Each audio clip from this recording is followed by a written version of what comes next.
Welcome back to the deep dive. If you've ever had that tight, itchy, painful feeling after maybe a bit too long outside, you know exactly what we're talking about today. A classic sign you miscalculated. Exactly. We are taking a deep dive into sunburn, and most of us, I think, we just treat it like a temporary problem, right? An annoyance that's gone in a few days. Right.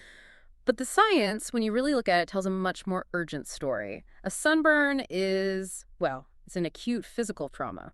It's a huge drain on your body, and it is fundamentally a DNA damage event. That's the key. So our mission today is to unpack that damage, understand the different levels of severity, and give you the critical do's and don'ts for treatment and, more importantly, for long-term protection. And that perspective shift is so important.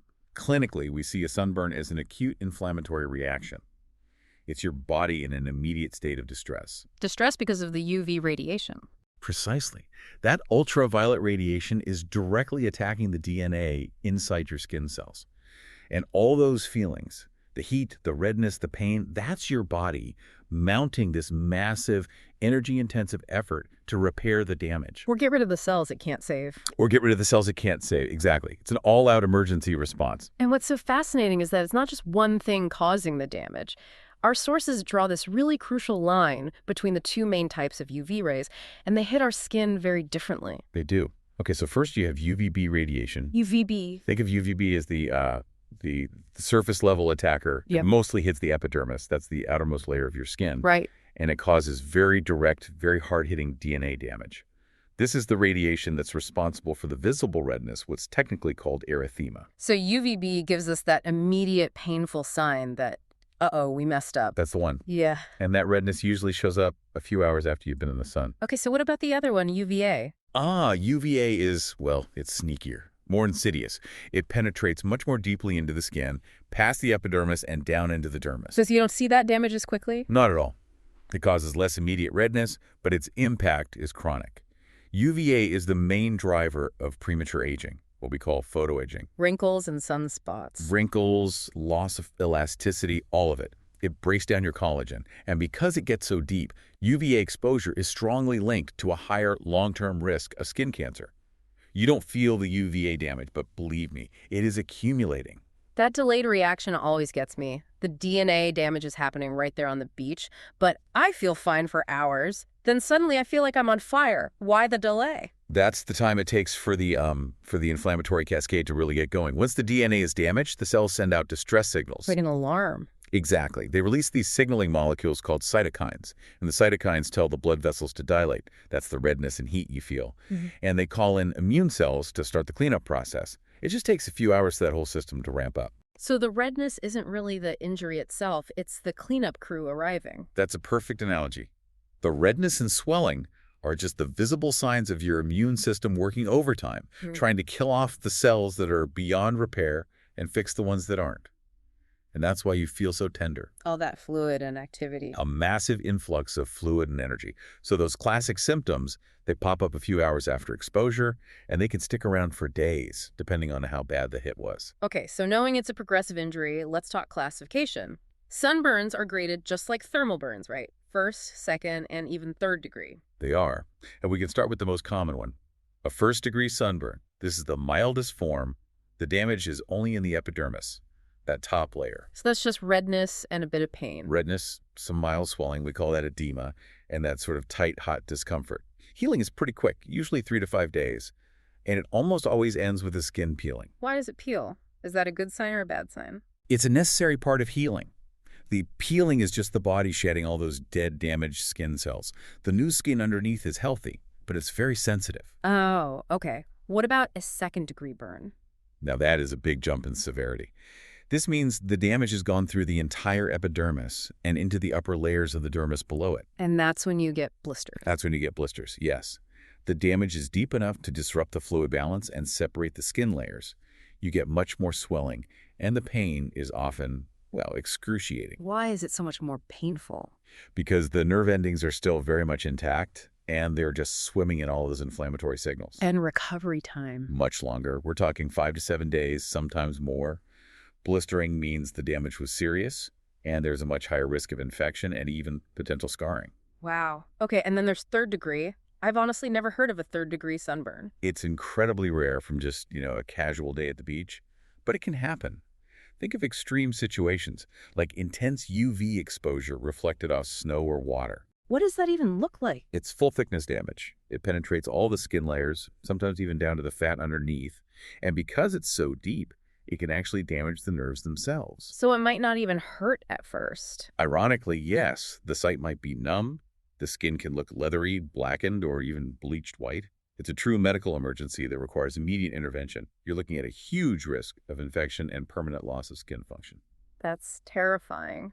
So let's shift from the local pain to the systemic problems. When does a sunburn stop being a skin issue and start affecting your whole body? You mentioned sun poisoning. Right. The term sun poisoning is a bit of a misnomer. It's not an actual poison, but it describes a very severe systemic reaction. So what are the warning signs? This is when your body is overwhelmed by massive inflammation and severe dehydration. The alarm bells need to be ringing if you get a fever, chills, nausea, vomiting, or just profound exhaustion. Okay, talk about the exhaustion. Why does a skin burn make you feel like you just ran a marathon? It's the sheer energy demand. Your immune system is using a huge amount of metabolic resources to manage the repair process across such a large surface area. So your body is diverting all its power to your skin. It's diverting everything.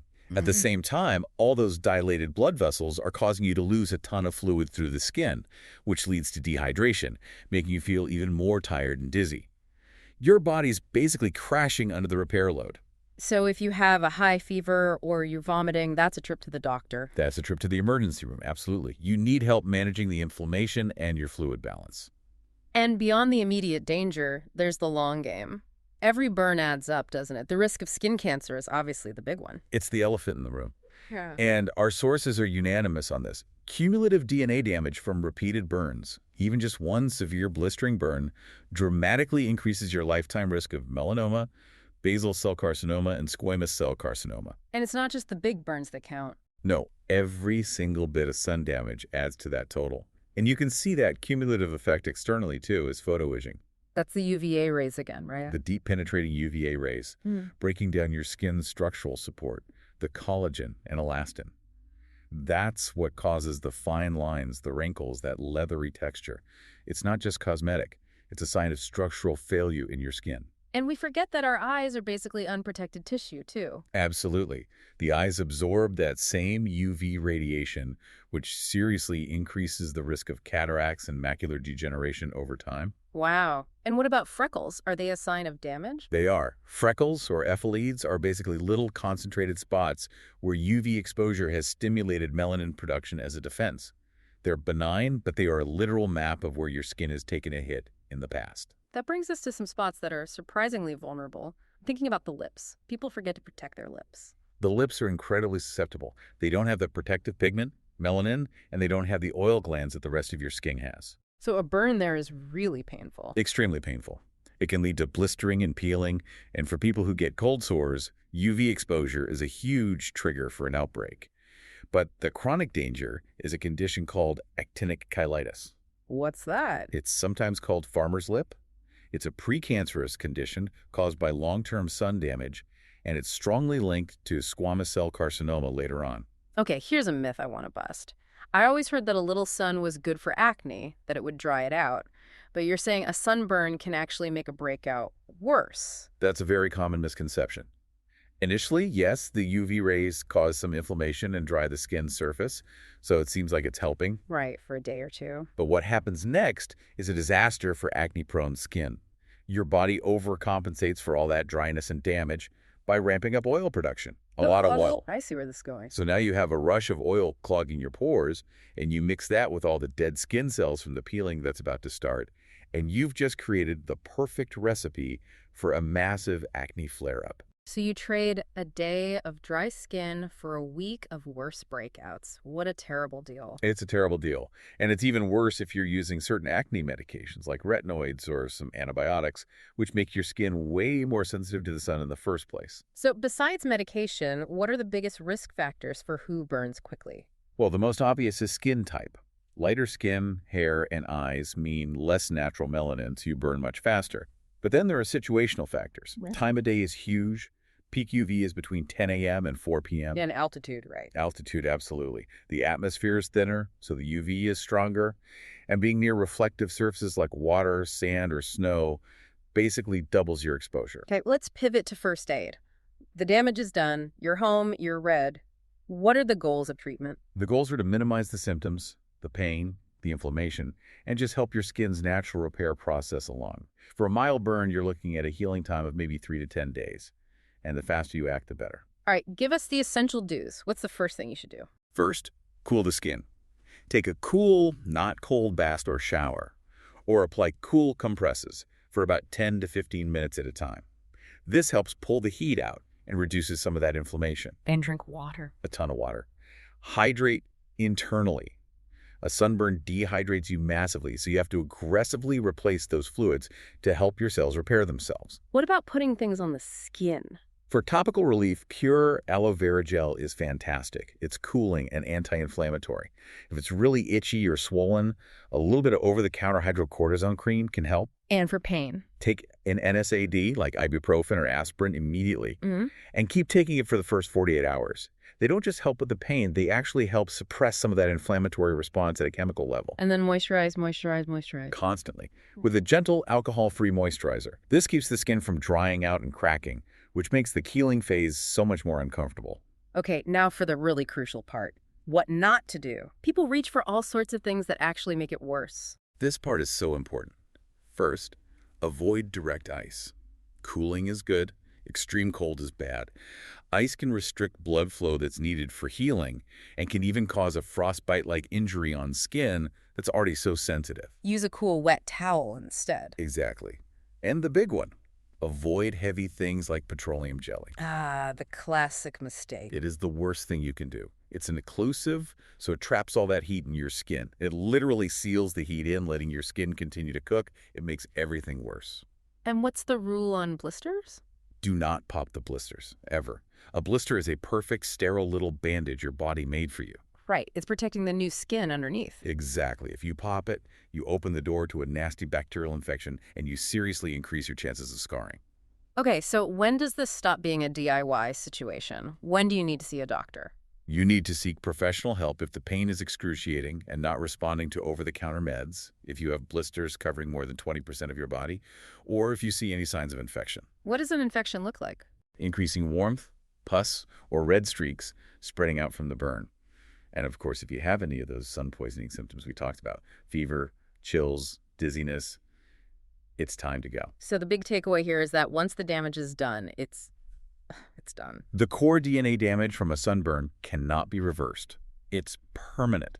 Every single burn you get adds to your lifetime risk pool for skin cancer and aging. But as we've said, you can minimize the fallout and prevent future damage. So the non-negotiables, SPF 30+, broad-spectrum sunscreen, reapplied every 2 hours. After cooling or sweating. Protective clothing, wide-brimmed hats, seeking shade during those peak hours of 10 a.m. to 4 p.m. The basics really do work. They do.